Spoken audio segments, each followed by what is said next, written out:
সৌমি আপু কখনোই যতই তোমার প্রতি ইন্টারেস্ট থাক এগোবে না।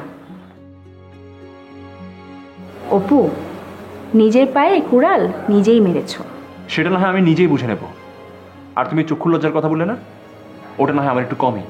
তবে একটা কথা বলি, আমি না তোমার সাথে ব্রেকআপ করে কোনো ভুল করিনি। আচ্ছা, বেটার রিয়েলাইজেশন। সিরিয়াসলি বলছি, এই যে তোমার এই ক্ষণে ক্ষণে মুড সুইং হওয়া, এটা কিন্তু আমার সঙ্গে যায় না। ইন ফিউচার আমি খুব ভালোই বিপদে পড়তাম। তার মানে তুমি বলতে চাইছো অনেক দিন যাবত আমার সাথে ব্রেকআপের প্রিপারেশন নিচ্ছিলে, কিন্তু ভালো কোনো এক্সকিউজ পাচ্ছিলে না। অ্যান্ড আমার মেজদার ঘটনাটা তোমাকে একটা ভালো এক্সকিউজ এনে দিল, রাইট? ঠিক তাও না। সৌমির সঙ্গে পরিচয় হওয়ার আগে আমার তোমার ব্যাপারটা নিয়ে খুব অপরাধবোধ হতো, সংশয় কাজ করতো। মনে হতো যে আমি কাজটা ভুল করেছি, কিন্তু এখন আর সেটা নেই। যে কারণে আমাদের ব্রেকআপটা হোক না কেন, আমার জন্য সেটা ভালোই হয়েছে।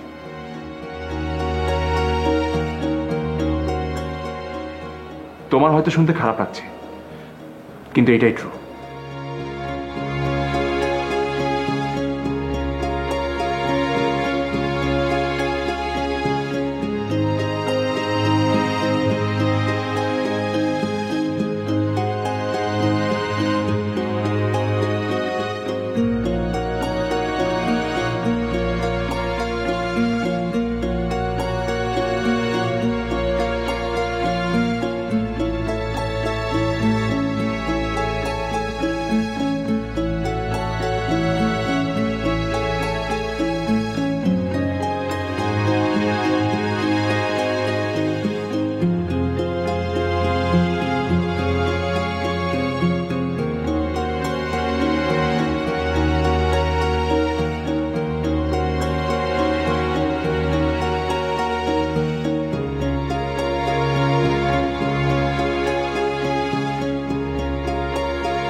হ্যাঁ, আসুন।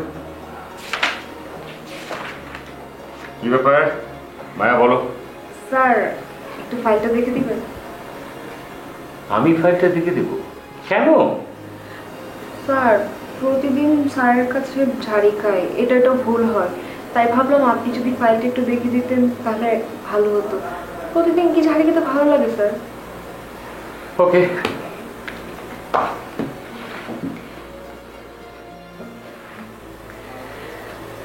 স্যার, আপনি নাকি বাসা বদল করেছেন? হ্যাঁ, একটা ছোট্ট বাসা নিয়েছে। খুব সুন্দর নিশ্চয়ই। সুন্দর কি, দুটো বেডরুম, বারান্দা, ড্রয়িং, ডাইনিং যা থাকে আর কি। ভাবির হাতে রান্না নাকি খুব মজার? কে বলেছে তোমাকে? আপনাকে দেখলে বোঝা যায় স্যার। আমার ওয়াইফের রান্না ভালো, সেটা আমাকে দেখলে বোঝা যায়। হাও? না মানে স্যার, জুয়েল ভাই বলেছিল। কি বলেছে? জুয়েল ভাই বললো আপনি নাকি বাসায় সবাইকে দাওয়াত করে খাওয়াচ্ছেন। জুয়েল সাহেব এই কথা বলেছেন? উনি না বললে কি আমি বানিয়ে বলছি? অবশ্য জুয়েল ভাই একটু ফাউল টক করে, এটা সবাই জানে। ও তো নিজেই একটা ফাউল, এই জন্য তো ফাউল টকটা বেশি করছে। আমি যদি এই অফিসের বস হতাম, প্রথমে কোন কাজটা করতাম সেটা জানো? কি স্যার? ওকে জোতা পেটা করে অফিস থেকে স্যাক করতাম। তারপর অফিসের দারোয়ানকে বলতাম ওকে লাথি মেরে একটা ভাগাড়ে ফেলে দিয়ে আসো। তুমি হাসছো, একটা ইডিয়েট। কিভাবে যে অ্যাকাউন্টসটা সামলায় সেটাই আমি বুঝে পাই না।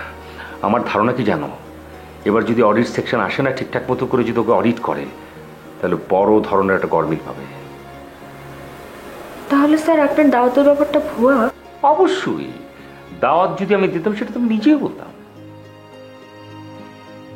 দাওয়াত দেবো, মানে সেটার জন্য তো একটু সময় লাগবে, তাই না? মানে সেটা পরে একটু গুছিয়ে নিই, সবাইকে আমি নিজে থেকেই বলবো।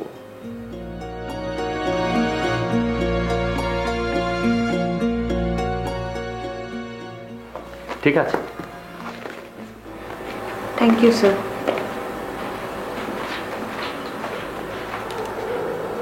স্টুপিড, তোতাও এটা করতে পারতাম ঠিক মতন। এত বড় ফাউল আমি আমার জীবনে দেখিনি। সব স্টাফের কানে কানে যে বলেছে আমি সবাইকে বাসায় দাওয়াত করে খাবো। তোর বাপের টাকা, হ্যাঁ তোর বাপ আমার বাসায় বাজার করে দিয়ে গেছিল, এই জন্য সবাইকে তুই বলে বেড়াস যে আমার বাসায় সবার দাওয়াত।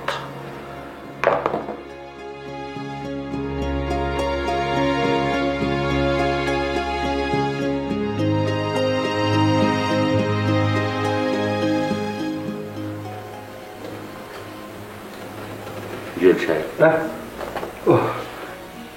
আচ্ছা বলতে পারেন কোন জিনিসের লেজ কখনো সোজা হয় না? এটা খুবই সহজ, কুত্তা। কুত্তার ল্যাঞ্জা কখনো সোজা হয় না, ওরকম মোড়ায় থাকে। হুম, কেন?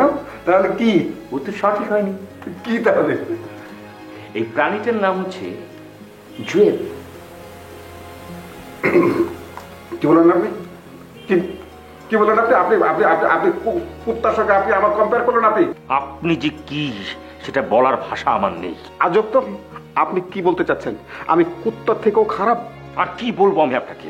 আপনি যে শুরু করেছেন। এই কি করেছি আমি? হ্যাঁ, কি করেছি আমি বলুন তো আপনি? ওই যে আগে যে পাকনামি করতেন আপনি সেটাই করছেন। আপনি জানেন না আপনি কি করছেন? আচ্ছা শোনেন ভাই, কেউ যদি আমার সম্পর্কে আপনাকে কিছু বলে সেটা আপনি বিশ্বাস করবেন?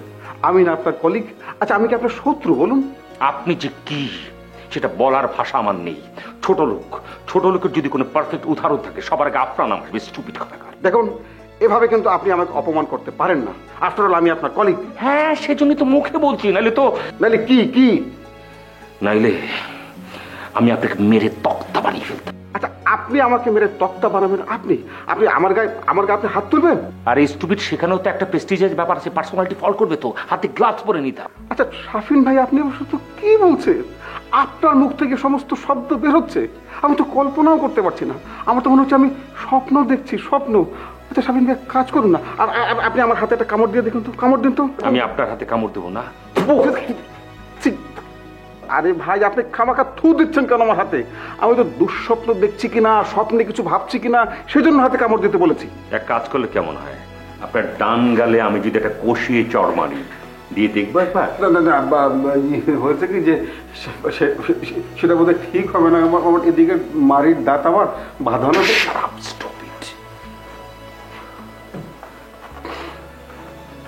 আল্লাহ, ইয়া মাবুদ, ইয়া রাব্বুল আলামিন, কিয়ামতের বোধহয় বেশি যেটার দেরি নেই। এত বড় অপমান, থাপ্পড় দিয়ে দাঁত। আল্লাহ তুমি আমাকে তুলে নাও, এত অপমানের থেকে তুমি আমাকে তুলে নিয়ে যাও মাবুদ, তুমি আমাকে তুলে নিয়ে যাও। ইয়া আল্লাহ।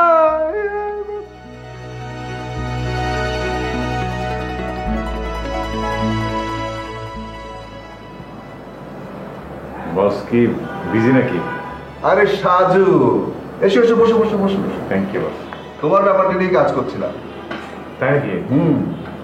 আরে তুমি হচ্ছে আমার এতদিনের লোক, তুমি আমার কাছ থেকে সাপোর্ট চেয়েছো, সেটা যদি না করি তাহলে কেমন দেখায় বলো? বস আমি যদি এই কাজে নাও থাকি তাও সারা জীবন আমি আপনাকে বস মানব। সেটা আমি জানি, তোমাকেও আমি আমার নিজের ছেলের মতো স্নেহ করি। বস আপনার দোয়া। এবার একটা কাজের কথা বলি, কি বলো? জি বস, অবশ্যই। কাজটা এখন একটাই, আমাদের ভিসা পাসপোর্ট করে দেয়া। হ্যাঁ হ্যাঁ, সেটা তো আমি করে দেবই, কিন্তু ওখানে গিয়ে তোমরা কি করবে বলো তো? এখনো ঠিক করিনি, কিন্তু একটা কিছু ঠিকই জোগাড় করে নিতে পারবো। না না না সাজু, দুনিয়াটা অত সহজ নয়। দেশের মধ্যে কিছু করা কঠিন, আর সেখানে দেশের বাইরে তো আরো কঠিন। তোমাকে প্ল্যানিং করে এগোতে হবে। কারণ তোমার হাতে যদি কয়েক লক্ষ টাকা ক্যাশ থাকে তাহলেই কেবল তুমি কিছু করার চেষ্টা করতে পারো। সেই টাকা কি তোমার আছে? না, এত টাকা কই পাবো? আচ্ছা ঠিক আছে, আমি তোমার টাকার ব্যবস্থা করে দিচ্ছি। 10 লক্ষ টাকা। 10 লক্ষ টাকা? এত টাকা? হ্যাঁ, কিন্তু এই জন্য তোমাকে আমার ছোট্ট একটা কাজ করে দিতে হবে। বলতে পারো আমার পক্ষ থেকে এটা তোমার শেষ অ্যাসাইনমেন্ট। বস, আমি তো এগুলো ছেড়ে দিয়েছি। আরে বাবা, কে তোমাকে দিব্যি দিয়ে বলেছে যে ছেড়ে দিলে শেষবার করা যাবে না? আচ্ছা শোনো শোনো, এদিকে তাকাও। তোমার তো টাকার দরকার নাকি? বিদেশে গিয়ে কি ফকিরের মতো ঘুরে বেড়াবে? যাই হোক, কিছু একটা করে আমি চালিয়ে দিতে পারবো। সেটা তুমি একা হলে চালিয়ে নিতে পারবে, কিন্তু পুরো পরিবার সহ অ্যাবসার্ড। আমার কথা মন দিয়ে শোনো, কাজটা করার জন্য আমার একজন বিশ্বস্ত লোক লাগবে। তুমি ছাড়া কাউকে এই মুহূর্তে পাচ্ছি না। সো আমি চাই কাজটা তুমি করো। না, বলছি তো, এরপরে আমি তোমাকে আর কখনোই কোনো কাজের কথা বলবো না। এটা তোমার শেষ কাজ। তাই অ্যামাউন্টটা 10 লক্ষ টাকা অফার করছি। ঠিক আছে বস, আমি একটু ভেবে। ভাবাভাবির কিছু নেই তো। আগে কি কখনো তুমি আমার কোনো কাজ ভেবেচিন্তে করেছো? জি না বস, কিন্তু কিন্তু এই কিন্তু মানুষকে সামনে এগোতে দেয় না, আর তুমি সেই কিন্তুর কবলেই পড়লে। না না না না সাজু, আমি কিন্তু এটা তোমার কাছ থেকে আশা করিনি। আমি খুবই হতাশ হলাম। যে বস, অ্যাসাইনমেন্টটা কি? ডেলিভারি, ছোট 3টে প্যাকেট, কিন্তু ডেলিভারিটা দিতে হবে খুবই গোপনে। কোথায়? জানাবো, অবশ্যই জানাবো। আগে তুমি বলো তুমি কাজটা করছো?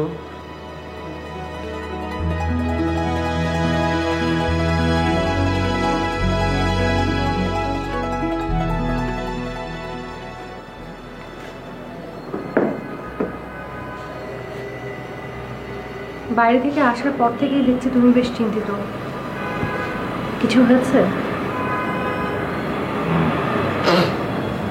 না, সেরকম কিছু না। বসের সাথে কথা হয়েছে? বসের সাথে কথা হয়েছে? হয়েছে। কি? সে কিচ্ছু করতে পারবে না, তাই তো? কিন্তু আমি আগে থেকেই জানতাম যে সে কিচ্ছু করতে পারবে না। তুমি শুধু শুধু একই কথা বলতে পারবা। বস সিরিয়াসলি চেষ্টা করছে, কাজ প্রায় শেষ। এমন হতে পারে যে সামনের সপ্তাহে আমরা ফ্লাই করবো। তাহলে চিন্তিত কে নিয়ে? দেখো জুই, আমি আসলে ভাবছিলাম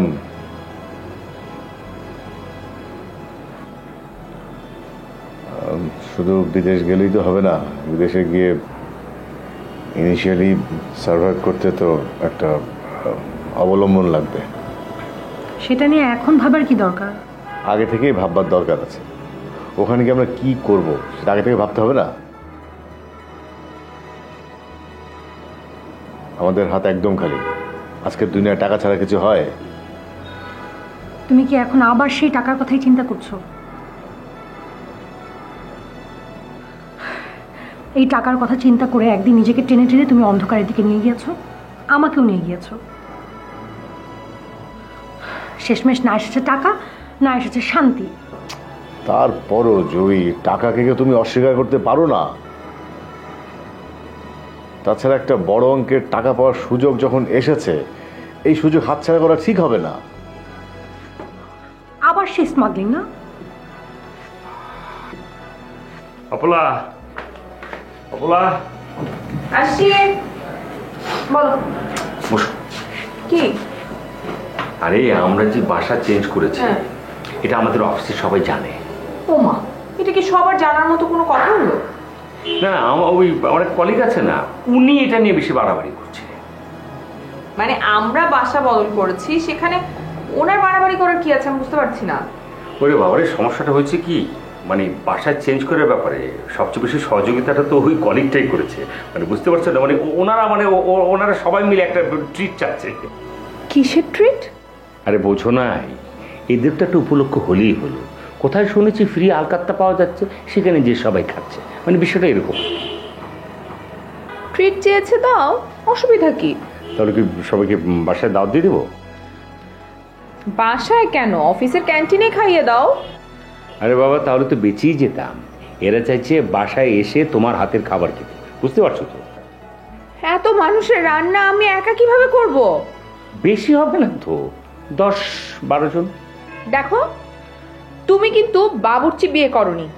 আমি এসব হ্যাঁ, তা কেন হবে, কিন্তু মানে কোনো কিন্তু নাই। শোনো, তুমি যদি বাসায় এতগুলো মানুষকে দাওয়াত করতেই চাও, খাওয়াতেই চাও, তাহলে বাইরে থেকে খাবার অর্ডার করে নিয়ে আসবা। আমি সুন্দর করে সবকিছু গুছিয়ে দিব। এটা কোনো কথা হলো? বাইরের খাবার আর ঘরের খাবারের মধ্যে পার্থক্য আছে না? আচ্ছা, তাতে কি?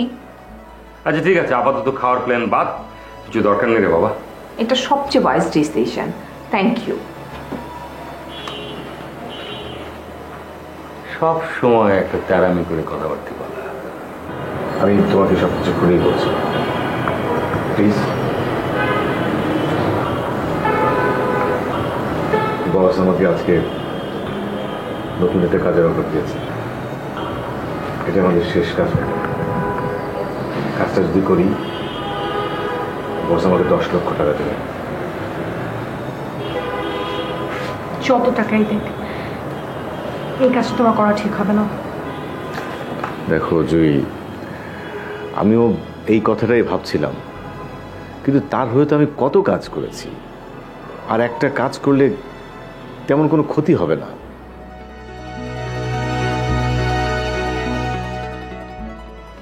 তাছাড়া এই কাজটা এখন না করলে বস রেগে যাবে। এই অবস্থায় তাকে রাগানো যাবে না। তাহলে তো তুমি সিদ্ধান্ত নিয়েই ফেলেছো। না জয়ী, আমি সিদ্ধান্ত নেই, কিন্তু তার হয়ে এই কাজটা করে না দিয়ে আর কোনো উপায় দেখছি না আমি। বস যদি একবার বিগড়ে যায়, তাহলে আমাদের বিদেশ যাওয়া মাটি, এবং তার উপরে নির্ভর করা ছাড়া আমি আর কোনো উপায় দেখছি না। তাছাড়া বিদেশ গেলে আমাদের টাকা লাগবে, হাতের লক্ষ্মীকে পায়ে ঠেলা ঠিক হবে না। দেখো, তুমি যা ভালো মনে করো সেটাই করো, কিন্তু তুমি কিন্তু আমাকে কথা দিয়েছিলে তুমি এসবের মধ্যে নিজেকে আর জড়াবে না। জুই, আমি জানি তুমি আমার উপর রেগে আছো। আমি তো ইচ্ছে করে নিজেকে আবার জড়াচ্ছি না, আমাকে বাধ্য হয়ে জড়াতে হচ্ছে। আজীবন ধুকে ধুকে মরার চেয়ে একবারে মরে যাওয়া ভালো না? আমি তোমাকে এখনো বলছি, আমি আর জীবনে এই ধরনের কাজে আমি নিজেকে জড়াবো না। যদি এই কাজটা করতে গিয়ে তোমার কোনো বিপদ হয়, ধরো তোমার বস তোমাকে বিপদে ফেলানোর জন্যই কৌশলে তোমাকে দিয়ে এই কাজটা করাতে চায়, তাহলে? সেদিকটাও আমি ভেবেছি, কিন্তু সে কেন আমার সঙ্গে এরকম করবে? সে আমাকে বিপদে ফেলতে চাইলে এখনো পারে। আমার মনে হয় না সে আমাদের সঙ্গে কোনো কৌশল করছে, বরং আমরা তার সঙ্গে কৌশল করে তার এখান থেকে বেরিয়ে যেতে পারি, এবং সেই চেষ্টায় যে কোনো মূল্যে আমাদেরকে সফল হতেই হবে জয়ী।